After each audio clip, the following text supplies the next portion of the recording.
just want to start, before we get into our strikers list, with Luton 2, Chelsea 3 from the weekend.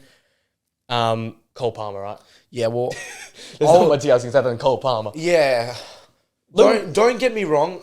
I always believed he was a really good player, but I have to admit sometimes when I was proved wrong. I was saying a couple episodes back that I don't think he is world class, and I'm not gonna pinpoint him at 20 years old playing 20 Premier League games for Chelsea as world class. But the fact I made the assumption that I don't think he'll become world class was pretty naive in my opinion. I take it back to the Manchester derby. I think we were sitting at a live watch song, and I just said it, and because I'd literally watch 2 games, but I'm like, I think his ceiling could be as high as Phil Foden, and it was rogue, and it's probably still is rogue. But what we're seeing now is though he's probably already got more output this year than Phil Foden has ever got in the season. I just think his technical ability on the ball, I think, is one of the best we've seen since young players coming around. We've just got a lot of young players in the league right now. I think next week we'll do a young players list. That'll be very interesting. But in terms of English young players, his calmness and coolness on the ball is second to none. I think I kept saying his eye for a pass is elite. I think he doesn't make them all, but he has his eye to see that pass is ridiculous. And now that you've got Lavia coming back, and Enzo hopefully will stay fit now, and they've got this new formation up front where Jackson sort of plays with a left forward and Broja gives you that sort of physical presence up top. Now you can start seeing maybe try more things and be helped out to be free, because right now Gallagher's their best midfielder, and I think that's laughable at best. That's just where Chelsea are. But what we're seeing from Cole Palmer now is, as things get built around him, because we were saying this a few weeks ago, if things get built around him, like with Enzo, we'll start seeing these guys show what they're all about. And I think Cole Palmer's just relishing the opportunities to play, because he hasn't played proper football in the last 2 years. And I think he's got the ability to become a Phil Foden or one of these English superstars that sort of can play in the 10, can play in the 8, can play out wide left. Because he's played all these positions so far this season. Well, I think it's just crazy to think maybe that Pep let him go for 40 million, because Pep honestly thought that he had talent, because you're not coming off the bench for 20 minutes a game at Man City, the best team in the world. Yeah. If you don't have some sort of ability, and don't get me wrong, 40 million, obviously you got some sort of ability, but I'm just surprised by that, because getting rid of Mahrez, off the right now, he definitely could be playing. Utilised, I think he definitely start for them with Foden and Haaland. I think he's better than Grealish. At current point in time, absolutely, yeah. Yeah, so... Is it just so that I think maybe Pep saw him as a purely number 10? Well, apparently, according to Pep, it wasn't him being purely a number 10. It was the fact that he couldn't guarantee him game time. Palmer wanted game time. Yeah. And apparently, Pep is one of those managers that goes, if you want game time, you go. You go, yeah. He's not one of those managers that just holds players. Which makes sense. But then, now you think with City, is this the way to go at City, is taking their young stars like Rico Lewis, Oscar Bob, all these young guys that come off. They're doing the same thing this year. These guys are playing those 20-minute spells. Yeah. That young 17-year-old, I think, who scored in a champion or whatever, he's there as well. You got all these. They've become the Manchester United sort of in bringing up all the youth players and having these amazing youth players sitting around. Is that the way you got Man City now, just trying to nick all these? Because Cole Palmer right now is probably Chelsea's best player. Yeah, so I definitely agree that you should try to go nick City's players, because they definitely do have some up-and-coming youngsters that are good. But the problem I have is, you've seen it so much in football over the years. I don't get why City are selling them to rivals. And we're going to go to Chelsea finished 12th last year. They're really a direct rival. But they spend £1 billion. Yeah, so but they realistically are a rival. They're a big 100%. Club in the world. Yeah. They won the Champions League only a couple of years. They beat Man City in the Champions League. Yeah. So I don't get it. I have no problem with City going, oh, you know what, he's not going to start. He wants to leave. Give him game time. Send him out. Yeah. We'll sell him.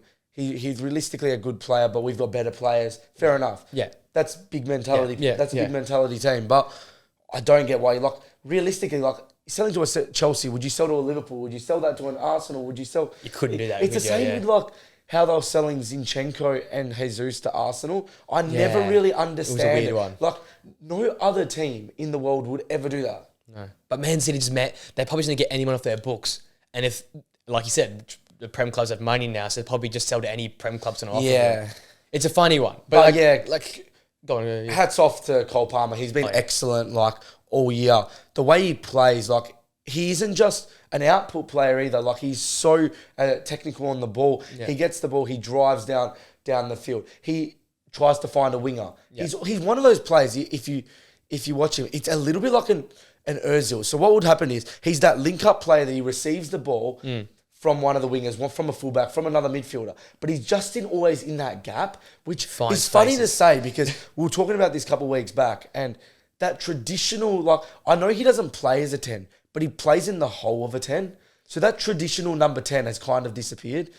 And basically play with 2 6s and an 8 these days. Realistically, you play with 2 he 6s like and an 8. always is in that hole. And what you find is he plays exactly like the Ozils of the world, where he gets the ball in the hole, plays it out wide, and he always on the edge of the box for the cutback. Always receives. Always. So he's always like, receive the ball in space, drives at a defender. From the defender, he hits out wide. From out wide, he's always that player just sitting in between the 6-yard box and the 18-yard box around the penalty spot. And he's always there. That's how he's nicked so many goals. It was what Flynn was actually saying about Odegaard.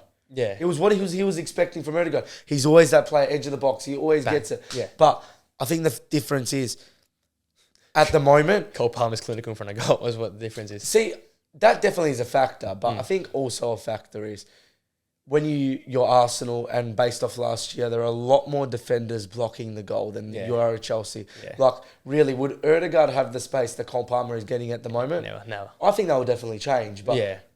you've seen it so many times. Like, at the start, when Bruno was at United, Oh, goals for fun because no no one knew who Bruno was. And don't get me wrong, you're a Man United player.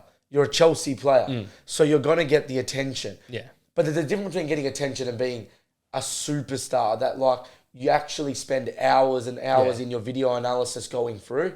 And I don't think he has reached that point yet, but I think definitely now teams are definitely going to be looking at You're it. going to have to, because this game here was that. It was him. I remember a few times him just like berating the centre back, like for not passing him the ball because he'd drop into a hole and want to give that little 1-2. Yeah. But the third goal comes from a bit of a counter attack. But again, it was him finding a good space, driving at the defender, and even his finishes, the way he like sits down the defenders and sits down the It reminds me goalkeepers. of like that Ozil in the Europa League. Yeah, it just when he just sits down and just little taps it in. I was Yeah. like, this guy's too easy. And Madueke is scoring goals well. Those two, that little link up's good as well. I think Chelsea, I say it a lot. I think Chelsea maybe are finding who they need to play in what positions.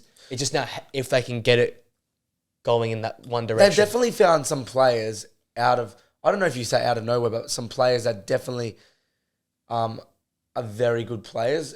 But I still think there's enough of Chelsea squad that aren't good enough. Don't get me wrong, that I understand that bit, but I think they're just trying to find he goes here. They're sort of filling the jigsaw pieces. I think they found more of a interim fix in the sense that I think they will definitely start to win more games than they were. But I still don't think they're going to go and win lots and lots. Okay, it's not that. I just think at least now they've got the formula of like that type of player has to go there. That type of player has to go there. And that's good because then you can start buying with an idea, not just splashing the cash. I think that's a positive. Like, we're good. Do you think that Poch's system in an essence allows the traditional number 10 to play? Because you look at when he was at Tottenham, like Eriksen, Dele Alli. Dele Alli wasn't a workhorse. He was No. more an output, skillful player. You'd say Cole Palmer's very similar though. But yeah, he's Cole. But the thing I think that Pep has had to adapt to is Cole Palmer more starts in a front line and then drops in. Whereas in the past, the 10 would start as a midfielder And progress forward, which is like what the traditional 10 is. Whereas now it's more like we have to take a player out of one of our forwards to make him that 10 if we want a 10, because otherwise we're not going to have enough midfielders tracking back and defending. I still think the Poch system has been adapted a little bit. It's definitely different than what I thought it was going to be. But I think, though, if you're at Chelsea right now, you just take Cole Palmer, number 10, and sacrifice. When you've got Caicedo, Lavia, or Enzo back there, you'd hope you'd be fine with those two sort of defending. So from that viewpoint, maybe you sacrifice a number 8 to have 2 6s and a 10. Yep. Because you've got to use what Cole Palmer's got. I think